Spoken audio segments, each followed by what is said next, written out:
Howdy y'all, Joe Hills here, recording as I always do in Nashville, Tennessee, and if you cannot tell, those beautiful columns there are the beginning of our new Parthenon. We've got the base in place, we've got the columns in golems? I don't know, it's got one ring to it. Anyway, core concept, we need more glass, and I don't want to spend a bunch of time just gathering materials. Luckily, whoever leveled this island here left a ton of glass in sand form right here. So here's what I'm figuring we'll do. We're just going to run up here, and oh hey, what's this? A bunch of sand. Well, I don't know, what do we do with the sand? Well, for one thing, we take it out of this chest, and put it into this bottom chest here. So what we're going to do is we're going to break these iron blocks. Don't worry, we'll replace them later. Then we're going to get these two funnels, and we're going to just kind of attach these here. What does that do? That fills these. Now, then, what we're going to do is we're going to get some furnaces here, and we're going to put those down here, like so. And we're going to attach these like this. And you might say, Joe, that seems like not enough. You got to do more, Joe. You can't just leave things like that. You're right. We need to add a fuel chest here. So we're going to add a fuel chest right there. And then we will add some hoppers right here. You might be like, Joe, this is still not enough, man. You got to do more. That's fine. I always want to do more. That's a defining characteristic of me. In fact, some would say it's my greatest failure, that I can never accept that I've done enough. So, there we go. We have an output thing. We have fuel. We don't have any fuel. Oh no, guys, there's no fuel in there. Luckily, we have these buckets that don't have any lava in them. What do we say to the lack of lava? Not today. Why don't we just run into this volcano and grab that lava? Whoa! Is that a skeleton? Okay, that volcano is protected. So, okay, for one thing, we're going to put some potatoes into that first furnace because we actually need to cook some potatoes first. That's going to be our primary cooking objective. If we're going to have things shooting at us like that, we're going to need all of the potatoes that we can get to regenerate our health. Second, we're going to stay away from that, because that looks like a dangerous place, and we do not have time for danger right now. We are on a mission to make as much sand as we can to finish our ghastly Parthenon, our ghostly Parthenon, or, I don't know, what are other words for ghostly or ghastly? Our wait, is this just a bunch of chests with diamonds in it? No, it's just one chest with many diamonds. Well, I don't think we can take that right now. Look, we have some blocks of coal. Here's what we're going to do, is we're going to go feed these blocks of coal into those fuel chests before we get the lava. So that way, these chunks will stay loaded, because this is the spawn chunks area, right? Right, spawn chunks, everybody loves them. They stay loaded. So, we will dump these in here, so while we go on our lava collection adventure, half of these blocks of coal can be cooking those potatoes, the other half can start on this. This chest will just kind of naturally fill up all on its own. We'll take the extra materials, we'll put them on the construction island. This is a project, guys. A project with momentum. Joe-mentum. You might say, Joe, can't you be more creative than saying Joe-mentum? The answer is yes, but I have no time because I'm in a hurry. I'm too busy collecting lava with my bare hands and metal buckets, the way that, the universe intended. This is raw, it's magmatic, it is cool, it's dramatic. Let's go with Joe Mentum. Time skip. Also potato snack.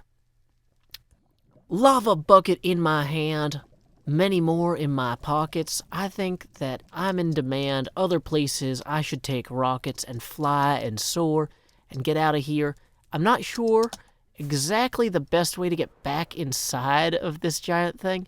This is the greatest failure of this hub system, is that there's not clear egress or ingress points. So in theory, I think I can break the gold. No, can't break the gold to get back in. Now, the fact that there are ghasts out here means it's also super dangerous for me to, Okay, look, we made it. There we go. Okay, cool. We're cool, guys. Everybody's cool. Be cool. Get that lava out of your hands so you can chill even more furtherly. Chillin'. let us continue back that we may pack sand into glass. Let's take that silicate and add a crystalline structure that's more unified with the fire in our hearts and in our pockets. Time skip. Having successfully thrown a bunch of lava over in that thing over there, our next step is to take the glass we do have and the bone blocks we do have and continue work on our Parthenon. Now, one of the first things we need to do is add a lower step below this. Now, we kind of skipped this step earlier, which, they say the way to make a pretty cake, you can't be lazy, blah, blah, blah. You know what? Sometimes Joe Hill skips steps, but he pays attention to which steps he skipped so he can do them later. So we're going to add this step, specifically the lowest step of the Parthenon. Now, this is theoretically going to make it easier for zombies and monsters to jump out of the sea in the middle of the night and attack us, which is why we didn't do it initially. But at a certain point, we need to embrace that the sea wants us dead and will send its minions against us, and battling against those minions is kind of what defines us, So, no, it's not. Don't let battling against the sea's minions define you guys. Actually, I just realized that I've forgotten to do this and decided to do it before I remembered the sea's minions would now get me, and I'm immediately regretting this. But I'm going to act like it was a plan, because that makes me look bold, adventurous, charismatic, exciting, all sorts of other things. But what we're going to do here is we're just going to get these done one step at a time. Although this is like technically the entire rectangle around this thing is one step. There's just one giant step around the base of the Parthenon here. That's fine. It's okay. Wow, it's easy to forget how gigantic this thing is. But yeah, this will really kind of flesh out the shape of this thing when people see it in the distance. And then after this, what we're going to do is we're going to hop in here and work on our interior floor and inner walls. What I want is to have the pillars here continue to be glass. There's actually a second set of pillars in the front of the Parthenon that we need to add that are narrower. There's like 6 narrower pillars that we're going to put in. And then we need to have the walls of the Parthenon itself. For those, I want to use bone block, because with the real Parthenon, the outer pillars are lit kind of by the sun, but then the interior wall is shaded by the roof and the pillars, and so it looks darker even though they're the same stone. Now, in Minecraft, that doesn't really light the same way, so what ends up happening is if you don't use 2 disparate materials, it all blends together, and the pillar and the walls just look like a muddy mess. Architecturally, it's a failure, because light operates differently in video games than it does in life. We want that life light. And in order to create that life light, we're going to use 2 disparate materials. Once again, bone blocks for the walls and glass blocks for the pillars. And that should give it actually a visual effect that kind of mimics what you would see if you visited the real Parthenon in Nashville, Tennessee. Or to a lesser degree, the OK one in Greece. Though the roof missing there really kind of ruins the visual effect that I'm talking about. But anyway, let's go ahead and see how much adding that step there actually contributes. When folks log in over here, I don't say log in. I guess they log in and they died without a bed. Yeah, it's not super obvious that step is there. In fact, it seems to cause some graphics glitches. Hopefully those get fixed in 14.1.4 or whatever. So, we'll be fine. It'll be fine. Everything, it's great. Next thing to do, though, is to start working on this interior area where we're going to have our 6 smaller columns and our additional step up. So I'm going to go ahead and get to that now. Well, I got more bone blocks from Asuma's farm, and now on my way back, I was trying to fly, and I somehow flew under the glass in the nether hub. So we have a few options. One is I can just say that this is where I live now. This is the Joe Hills experience, is I'm a shark. Joe Hills shark, howdy y'all, howdy y'all, howdy y'all, howdy y'all, howdy y'all. Keep adventuring. No, it's not time to say keep adventuring. Oh, interesting, I can't go underneath these. I also can't change my elevation, and that blood moon is taunting me. So, okay. Apparently flying underneath the glass here, not the best idea. Now, granted, the original idea was to fly above the glass. Next option, if we don't want to be Joe Hill's shark, howdy y'all, howdy y'all, is probably... Ooh, wait. Didn't Doc have like a hole here somewhere? Yeah, what if we just go down in this hole? Okay, that's theoretically better. We can at least move in 3 dimensions now. Okay, okay, I don't know. Maybe I shouldn't just flip random switches down here. Maybe I should see... Was there a portal over here somewhere? Like an exit? There's a llama. There's some pigmen. Okay, so presumably there's a way... Oh, I could just ride the piston bolt. I don't know where it goes. But it's so fast. So beautiful.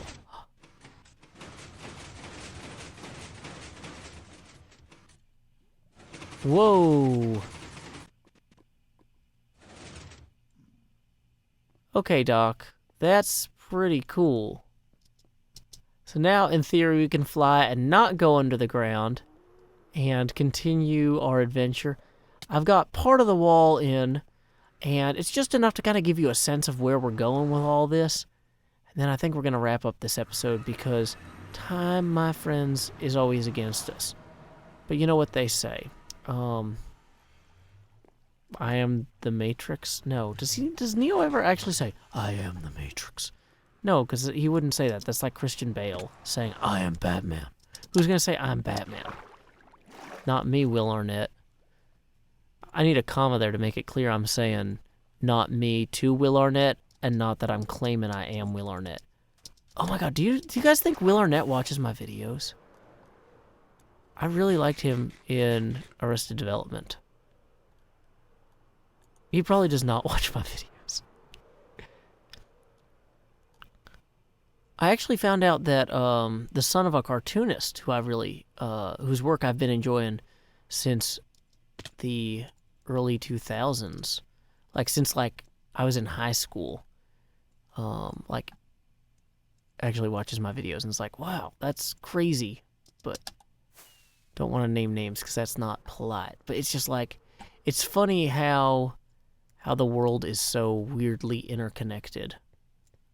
But anyway, let's go ahead and we're going to just keep adding these bone blocks here on the walls. So as you can see, the pillars of the Parthenon are all glass, but I'm doing these interior walls in bone block as we discussed previously, and I think it's pretty okay. I'm not 100% sure that the interior pillars should be glass as well. Hey there, dolphin, you just keep hanging out. I'm glad you're using this space. Like, I was worried this would only be something people viewed from afar. So you just use your little mammalian snout and swim around and enjoy it. But so these kind of smaller pillars here, they might be better suited to being actually made of either bone or white concrete. I like the idea of the entire thing either being translucent or bone because that kind of makes it look, what do you call it, more deathly? Like, I want this space to feel like a Deathly Hallow, but not like one of the lame Harry Potter ones, but a good one. I want this Ghost Parthenon to feel like it's a skeleton and a ghost. However, the pillars here, these secondary pillars, just aren't as noticeable through there. So add in a third type of block here could really make a difference. I don't know. We'll have to play with it. But in the meantime, what I want to do is I want to fly away real quick and kind of show you how these pillars are visible against that wall. So you see we've got the translucent pillars. Let's go further out and then back in. There we go. Translucent pillars against the wall there. Kind of sells it. Now from this side where people are going to be spawning in, it's not going to be quite as obvious. But actually, having the wall at all, though, once we get both walls up, that should sell this whole space much better. I'm going to have to spend a lot of time at Asuma's bone farm to get enough bones for all this. But I think our glass making experiment should be running pretty well. We've gone through 12 buckets and made several stacks of glass. Are we actually, was that all the fuel we put in there? We might need to go refill that at some point. No, it's still burning. Great, yeah.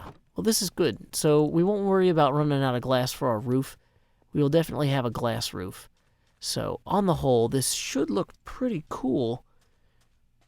Yeah, that's going to look pretty good, I think, as I fall into the water and slowly drown. But thank you guys so much for joining me this episode.